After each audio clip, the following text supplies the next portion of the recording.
Avis vascular centre మన దేశంలోనే the best varicose vein hospital.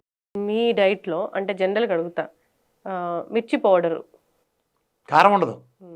ఏముంటుంది? ఇవాళ ఒక పచ్చిమిరకాయ పంట పండి మనకి పండుమిరకాయ ఎండుమిరకాయ స్టేజ్కి వచ్చి రావాలంటే కనీసం 40 నుంచి 60 లేయర్లు పురుగు మందులు కొడితే కానీ రావట్లా. నువ్వు ఇంత పెందకుండా పురుగు మందు కొడతావు, అది అక్కడే గాలిలో ఆవిరైపోతుంది చెట్టున, మరుసటి మళ్ళీ కొడతావు, మళ్ళీ ఆవిరైపోతుంది, కాయ పెరుగుతూ ఉంటుంది, నువ్వు లేయర్లు కొడతా ఉంటావు, లేయర్లను ఆవిరైపోతూ ఉంటాయి. ఇలా ఆవిరై పురుగు మందులతో కూడుకున్న దాన్ని అది పండుమిరగానే గతంలో కనీసం ఎండబెట్టేవాళ్ళు. ఇప్పుడు ఎండబెట్టలేదు, ఏకంగా గౌడౌన్కి వెళ్ళిపోతుంది. అక్కడ ముక్కిపోయిన తర్వాత ఒడిలిపోయిన తర్వాత మార్కెట్కి వస్తున్నాయి. అది నువ్వు కొని దగ్గర ఉండి కూర్చొని కారం పట్టిస్తే 45-50 లేయర్ల పురుగు మందులు నువ్వు రోజు పిల్లల కాలకొట్ట విషయం కాదు నువ్వు పెట్టేది. సమస్త జబ్బులకు మూల కారణం ఇవాళ మన తెలుగులలో తినే కారం. పురుగు మందుల కారాన్ని బ్యాన్ చేయండి, సగం రోగాలు తగ్గుతాయి ఇళ్లలో. నేనేం చెప్తానంటే కారం బదులు పచ్చిమిరకాయలు వాడుకోండి, ఎందుకంటే ఉప్పు నీళ్ళలో వేసి కడిగినప్పుడు వాడుకోండి. రెండోది పెప్పర్ వాడుకోండి. లేదు కారం అని నువ్వు పర్టికులర్ అయితే నువ్వు స్థలం కనుకుంటే ఇంటి దగ్గర నువ్వు పచ్చిమిరకాయ చెట్లు పెంచుకో, నీ ఇంట్లో, నీ పొలంలో కాదు, నీ ఇంట్లో. లేదు అపార్ట్మెంట్ అయినా కుండీలో పెట్టుకోవచ్చు, ఇంత డబ్బా తీసుకుని ఒక పచ్చిమిరకాయ నారు తెచ్చి ఒకటి నాటు, చక్కగా బాల్కనీ ఎండ తగిలేట్టు కొంచెం పెట్టు, అది పెద్ద అవుతుంది, కాయలు కాస్తుంది, పచ్చిమిరకాయలు కొయ్యమాక పండుమిరకాయలు అవుతాయి. ఇలా ఒక 10 చెట్లు పెట్టు, ఏమన్నా బాల్కనీలోనే పెట్టేచ్చు కదా. పెట్టేసినాక అటు కోసుకో, సంవత్సరాల కాయలు తీసుకెళ్ళి ఎండబెట్టుకో, ఎండిన తర్వాత తీసుకెళ్ళి కారం కొట్టించుకో, నీ సంవత్సరం సరిపడి నీ ఇంటికి ఎంతకాలం నువ్వే పండించుకో. ఒక తృప్తి ఉంటుంది మన కారం అని. ఏమాత్రం పురుగు మందులు అనుకుంటూ ఉంటాయి. ఇలా చేసుకోండి. కారానికి వ్యతిరేకం కాదు, కారాన్ని కొట్టే పురుగు మందుల మూలన ప్రపంచంలో రోగాలు రావడం కారణం అదే. సరే, ఉప్పు, సముద్రపు ఉప్పు జాగ్రత్తగా నమ్మ, ఇక్కడ తేడా ఉంది. నేచురల్ ఉప్పులు ఉండే సోడియం క్లోరైడ్ వేరు, ఇవాళ మన కెమికల్కి వచ్చే సోడియం క్లోరైడ్ వేరు. వాటిల్లో వచ్చే నేచురల్ ఉప్పులు ఉండే అయోడిన్, సముద్ర ఉప్పు ఇచ్చే లేదా సహజమైన ప్రకృతి ఇచ్చిన అయోడిన్ వేరు, కెమికల్ అయోడిన్ వేరు. ఒకప్పుడు 10 రూపాయలు ఉప్పు రాకముందు, రూపాయి ఉప్పు 10 రూపాయలు రాకముందు థైరాయిడ్ సమస్య మీరు డీల్ చేశారన్నాడు, సృష్టించారు. కెమికల్ అయోడిన్తో they manufactured their thyroid patients. అలాగే బీపీలు కూడా అప్పటి నుంచే పెరిగినాయి. మన తాతలు లేని బీపీలు మనకెందుకు వస్తున్నాయి? ఎప్పుడైతే ఆ 10 రూపాయలు ఉప్పు వచ్చిందో ఆ సోడియం వేరు, ఆ క్లోరైడ్ వేరు. ఈ సోడియం వేరు, ఈ క్లోరైడ్ వేరు. ఇప్పుడు రిఫైండ్ ఆయిల్కి గింజల పిండి ఆయిల్కి తేడా లేదు, దానివల్ల హాని జరుగుతుంది. అయోడిన్ అనేది కెమికల్ అయోడిన్ కాదు, న్యాచురల్ అయోడిన్ సముద్ర ఉప్పులో కూడా ఉంటుంది. మన తరతరాల నుంచి జబ్బు లేకుండా అదే కారణం. ఆ ఉప్పు వచ్చిన దగ్గర నుంచి రోగాలు పెరిగినాయి. They manufactured their customers. ఇప్పుడు నువ్వు జబ్బు పట్ల ఏం చేస్తాను, జబ్బు పడేట్టు చేస్తా, నా దగ్గరికి వస్తావు. ఇప్పుడు నా సైకిల్ షాప్ ఉంది, పంచరేసే షాపు. కస్టమర్లు అయితే ఏం చేస్తాను, అడ్వర్టైజ్మెంట్లు ఇవ్వసలే, సంచలన మేకులేసి జల్లాల్సిన జల్లితే చాలు, ఎంతమంది కస్టమర్లు కాదు అంతమంది వస్తారు. మరి రైసు చెడ్డది కాదు, రైసుకి ధాన్యాలకి తేడా లేదు. బేసికల్గా ధాన్యాల్లో ఒకటే రైసు. నువ్వు దీని కర్నూలు సోన తెల్లగా పొట్టు తీసి దాన్ని పక్కన పెట్టి కొర్రలో జొన్న లాంటి పక్కన పెట్టి రెండు కంపేర్ చేస్తేలా రైసులో ఈ కొర్రలో జొన్నలు అండు కొర్ర లాంటి మించిన ఫైబర్ ఉండేవి, మించిన పోషకాలు ఉండే 100 రకాలు ఉన్నాయి. అయితే మనం తెల్లగా పట్టించిన రైస్ హానికరం. ఆ మటుకొస్తే కొర్రలో అండు కొర్రలు తెల్లగా పట్టిస్తే అవి కూడా హానికరం. బాగా పొట్టు తీసే కూడా హానికరమే. అది తప్పు. అంతేగాని ఇదేమవుతుంది, రైస్లో బ్రౌన్ రైస్ అంటే డైట్ నుంచి బయటకు వచ్చిన తర్వాత ప్రపంచంలో అన్నిటికంటే బెస్ట్ ఆహారం బ్రౌన్ రైస్. బ్రౌన్ రైస్ అద్భుతమైన ఆహారం బ్రౌన్ రైస్. మిగిలిన ఏం అవసరం లేదు. టేస్ట్ కోసం కుకింగ్ ఆయిల్, న్యాచురల్ ఆయిల్. ఈ ప్రపంచంలో 1 నుంచి 1,00,000 వరకు కంపారిజన్ చేస్తే ఒకే ఒక్క ఆయిల్ కోకోనట్ ఆయిల్. న్యాచురల్, నేను చెప్పిన పద్ధతి కోకోనట్ ఆయిల్, మళ్ళీ మొదటి ఒరిజినల్ కోకోనట్ ఆయిల్ కాదు. ఆ తర్వాత నువ్వుల నూనె, వేరుశెనగ నూనె కూడా అంతదేం కాదు. నెయ్యి, ఆ తర్వాత సెకండ్ ప్లేస్లో నెయ్యి వస్తుంది, ఆ తర్వాత నువ్వుల నూనె వస్తుంది, ఆ తర్వాత కుసుమ నూనె వస్తుంది, లాస్ట్కు తప్పదనుకుంటే వేరుశెనగాయలు. ఇది కూడా మీరు గానకలో పట్టించుకోండి. ఏ కాలమైనా ఇదే, ఏ కాలమైనా వీటి కొబ్బరి నూనె కొట్టింది లేదు. కొంచెం కొబ్బరి నూనె తీసుకుంటే మంచిగా ఉంటుంది. కేరళ వాళ్ళంతా ఎట్లా ఉంటారమ్మా, కేరళ వాళ్ళు ఎట్లా ఉంటారు చెప్పు, ఎంత అందంగా ఉంటారు. కేరళ చర్మం ఎలా ఉంటుంది, వాళ్ళ జుట్టు ఎలా ఉంటుంది, వాళ్ళు ఎలా ఉంటారు. ఏదో కొబ్బరి నూనె తాగరాళ్ళు. ఈ ప్రపంచంలో వీఆర్కి ఒకటే తాగిస్తాడు, మిగిలిన వాళ్ళు వంటలో వండుకుంటారు. నువ్వు రిఫైండ్ ఆయిల్ నువ్వు తాగుతావా?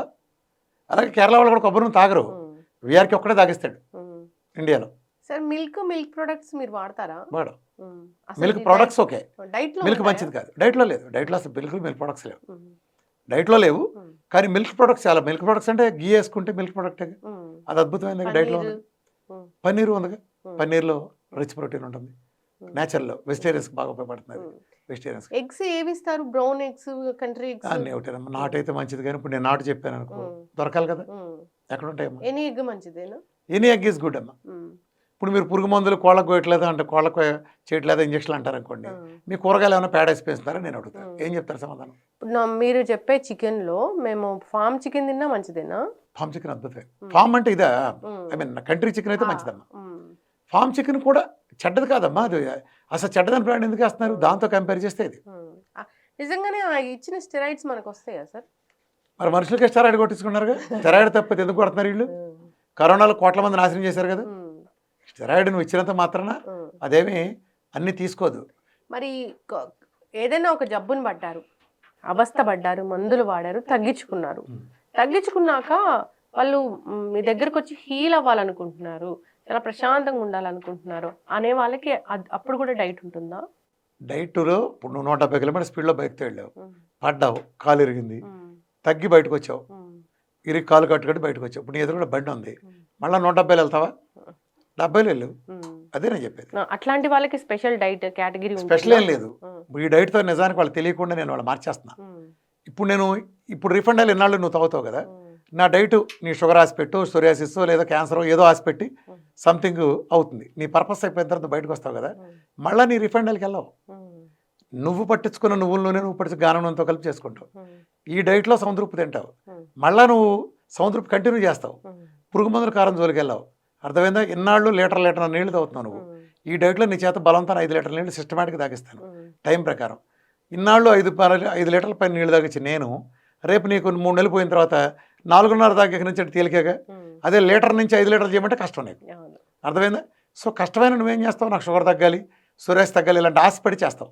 సో నీ జీవితాన్ని పర్మనెంట్గా మారుస్తుందా? నువ్వేంటి 1 నెల అనుకుంటున్నావు, 2 నెలలు 3 నెలలు అనుకుంటున్నావా? సరే, ఇంకొకటి నేను ఈ మధ్య ఒక వీడియో చూసాను, డాక్టర్ వీడియోని. ఆయన చెప్పారు ఏంటంటే, మీరు ఒక ట్యాబ్లెట్ ఏదైనా మీరు పొట్టలో వేసుకుంటే అది ఎంత విటమిన్ మంచి ట్యాబ్లెట్ అయినా వేలు పెట్టి కొనుక్కున్నా కానీ మీకు అది పనిచేయదు, సప్లిమెంట్ పనిచేయదు, ఎన్ని సప్లిమెంట్ మీకు పనిచేయదు, ఎందుకంటే మీకు గట్ హెల్త్ లేదు అని. అవునా? కరెక్ట్. అంటే అందుకు పనిచేయనందుకు కాదు, పాయింట్ ఏంటంటే అల్లోపతి మందులు తీసుకోదు. అల్లోపతి మందులు మన గట్టుకు మన సిస్టమ్ తీసుకోదు. ఎందుకు యాక్సెప్ట్ చేయదు అంటే, ఇప్పుడు నేను కొబ్బరి నూనె ఇచ్చేటప్పుడు ఇందాక ఏం చెప్పాను, 10 గ్రాములు చొప్పున ఇవ్వాలని చెప్పాను. గమనించావు నువ్వు? 10 గ్రాములు ఎందుకు 100 ఇవ్వచ్చుగా? నువ్వు రోజులో 100 అన్నప్పుడు 10 గ్రాములు తినగా నువ్వు మోషన్లో పరిగెత్తావు.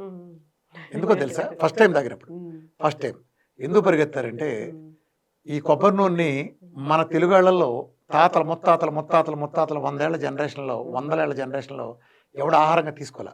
మన శరీరానికి ఒక జీన్ మెమరీ ఉంటుంది, డిఎన్ఏలో జీన్ మెమరీ నిక్షిప్తమై ఉంటుంది, ఇదంతా రికార్డ్ అయి ఉంటుంది. నువ్వు కొబ్బరి నూనె తీసుకోగానే ఫస్ట్ అది ఏం చేస్తే, first gene memory list verify చేస్తుంది. ఈ లిస్ట్లో కొబ్బరి ఉందా లేదు, తోసే అంటుంది. తోసేగానే వెంటనే మోషన్ అయ్యి, అందుకు నీకు మోషన్ అయ్యి పరిగెత్తేది అందుకు.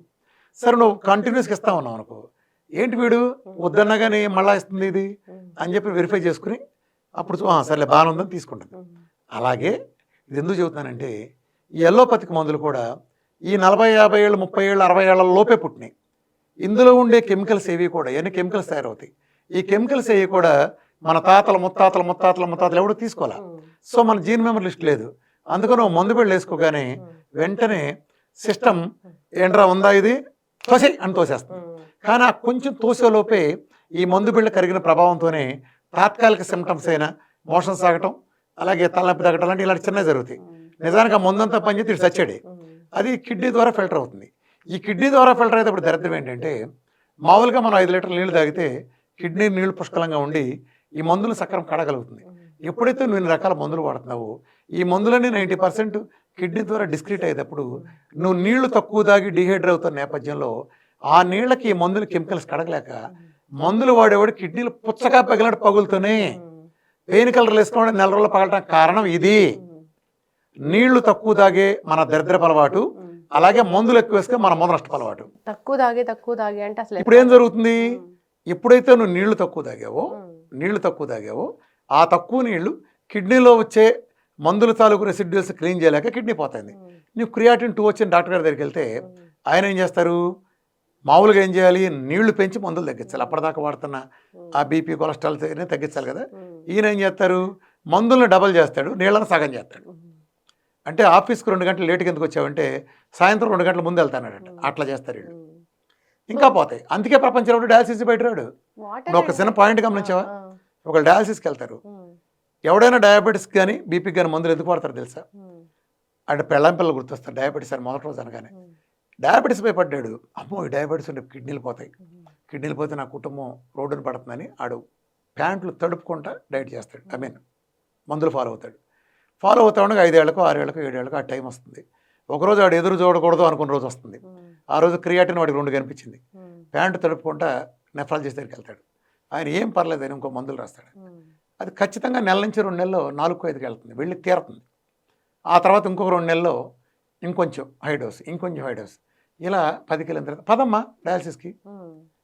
అలాగే మార్చేద్దామమ్మా కిడ్నీ.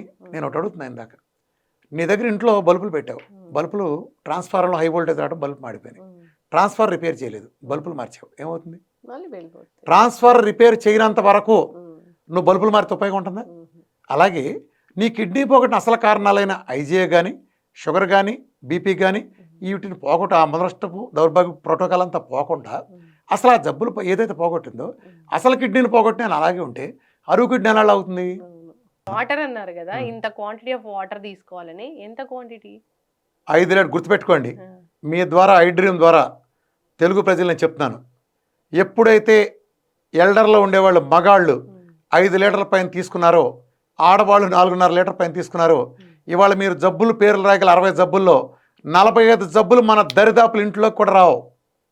అసలు మీరు మళ్ళీ ఇప్పుడు చెబుతున్న రహస్యమేను, మన తాతలకి జబ్బులు ఏం రాకపోవటానికి, మనకు జబ్బులు రావడానికి, ఇవాళ మనం జబ్బులతో కుళ్ళిపోవటానికి ప్రధాన కారణం వాళ్ళు 5 లీటర్ల పై నీళ్లు తాగారు. తాగడానికి కారణం ఏంటంటే వాళ్ళు దైనందిన జీవితంలో శ్రమ ఉంది. పొలం వెళ్ళి పని చేసినా, సైకిల్ వేసుకెళ్ళినా, అంటులు దవ్వినా, కళ్ళాపు జల్లినా శ్రమను బట్టి వాళ్ళు ఎక్కువ తాగాల్సి వచ్చింది. ఇవాళ మన సుఖాలకు మరిగాం, అడుగు దిగి అడిగేస్తే కార్లు, ఏసీలు, ట్యాప్ తిప్పితే వాటర్లో పంపు కొట్టే పని లేదు, ఇలాంటివి ఉన్న బట్టి నీళ్లు తగ్గించేసాం ఫ్యాషన్తో. ఎప్పుడైతే 1.5 లీటర్కి వచ్చిందో చాలటలా ఇవాళ ఉండే జబ్బుల్లో, మోడర్న్ డిసీజుల్లో ఉండే అన్ని జబ్బులు, నేను గుండెపోటు, క్యాన్సర్ ప్రతిదీ చెప్తున్నా, వీటన్నిటికీ మొదట మూల కారణం డీహైడ్రేషన్తో బిగిన్ అవుతుంది. డీహైడ్రేషన్ అంటే శరీరంలో వివిధ ఆర్గాన్లకి ఒక్కొక్క ఆర్గానికి ఒక్కొక్క రిక్వైర్మెంట్ ఉంది వాటరు. ఇప్పుడు ఉదాహరణకు బ్రెయిన్ మన శరీరంలో 2% బరువు ఉంటుంది, కానీ అది 20% పైన 22% లిక్విడ్స్ తీసుకుంటుంది. మరి ఇంత చిన్నది 2% అంత ఎలా తీసుకుంటుంది? శరీరంలో ఒక్కొక్క ఆర్గానికి ఒక్కొక్క రకంగా తీసుకుంటుంది.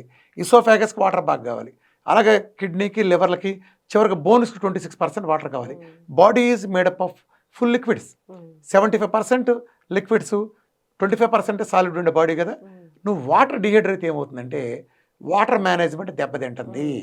ఇప్పుడు ఉదాహరణ చెప్తాను, ఈ పాయింట్ చాలా జాగ్రత్త, ఇంపార్టెంట్ పాయింట్ ప్రజలకి. ఇప్పుడు నీకు జీతం టైంకి వచ్చింది అనుకో, 1వ తారీఖు 7వ తారీఖు, ఒక ఫిక్స్డ్ టైంకి వస్తే దాన్ని బట్టి నువ్వు ప్రణాళిక వేసుకుంటావు. ఒక ఇల్లాలుగా నువ్వు నాట్ ఓన్లీ ఒక ఎంప్లాయీగా కాదు, ఒక ఇల్లాలుగా కూడా ఉన్నావు కదా. నీ హౌస్ ఎలా గడుపుతావు? నీ అద్దె కట్టడమా, లేదా ఇల్లు ఈఎంఐ కట్టడమా, ఫీజు పిల్లలకు కట్టడమా, హాస్పిటలా, లేదా బట్టలా, నువ్వు వేసుకుని ప్లానింగ్ రావాలంటే నీ ఆ డేట్కి వస్తేనే పని అమ్మాయికి ఈ డేట్కి ఇస్తా అని చెప్తావు, ఇంటద్దెలా అని చెప్తావు. ఇది ప్లానింగ్. అలాగే నీ శరీరంలో కూడా 100 ఆర్గాన్, ఉదాహరణ చెప్తా అర్థం కావడం కోసం, 100 ఆర్గాన్లకి 100 రిక్వైర్మెంట్లు ఉంటాయి.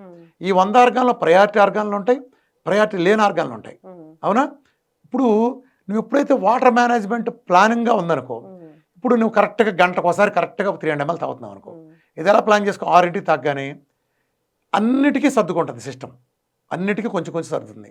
నెక్స్ట్ వస్తుంది గ్యారంటీ, నమ్మకం ఉంది కాబట్టి అలా అందరినీ ప్రయారిటీ లేకుండా సర్దుతుంది. ఇప్పుడు లేకపోతే ఏం జరుగుతుంది చెప్పనా?